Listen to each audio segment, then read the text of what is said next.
Hi, I'm Susan Tallman, agronomist with the National Center for Appropriate Technology in Butte, Montana. In the summer of 2009, I visited the farm of Duane and Chantra Boehm. They farm and ranch 4,000 acres near Richardton, North Dakota. The annual precipitation in this area is 14 to 15 inches. Elevation is 2,464 feet with about 132 frost-free days.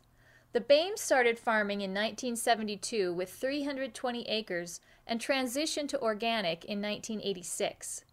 The Boehms raised certified organic small grains on about 1,000 acres. These crops include cereal rye, spring wheat, oats, and buckwheat. The other 3,000 acres are devoted to hay and pasture for their herd of 200 to 300 natural beef cows. For soil building, they use spring peas or yellow blossom sweet clover. In addition, they use manure from their beef cattle to build soil fertility. Manure is applied at 6 to 8 tons per acre on a small portion of the cropland each year. Duane and Chantra had several reasons for switching to organic.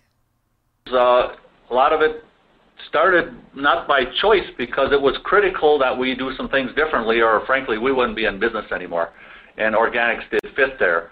We were able to bring our farm from very low profit to high profit, which included organics fit for us because of reduced input costs as well as in many cases a premium price, which resulted in a better bottom line. I guess we found that organics was in line with our goals, those being financial security, producing a product that the consumer wants, and reduced reliance on inputs.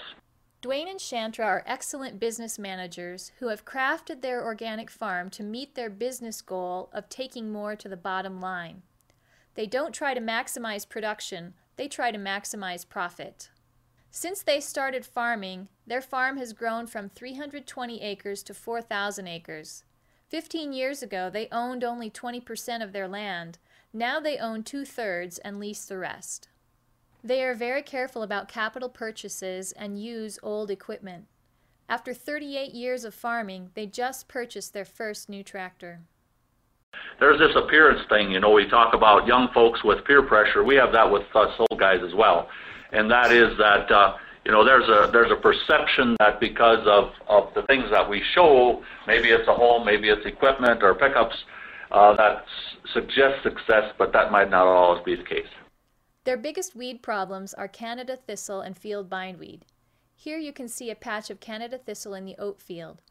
Duane will control this by putting in 4 or 5 years of alfalfa. Bindweed management is more difficult and is primarily done with tillage. The Boehms have managed to increase their organic matter levels over time from 2% when they started to 3% today. This is remarkable considering the coarse texture of their soils. Duane talks about how they've achieved this. In a conventional no-till system, that wouldn't be surprising, but we've maintained those levels and improved them. And I believe that's because we've incorporated residues of every kind that we can. To learn more about the Boehms farm, visit the series of organic small grains publications on the ATRA website.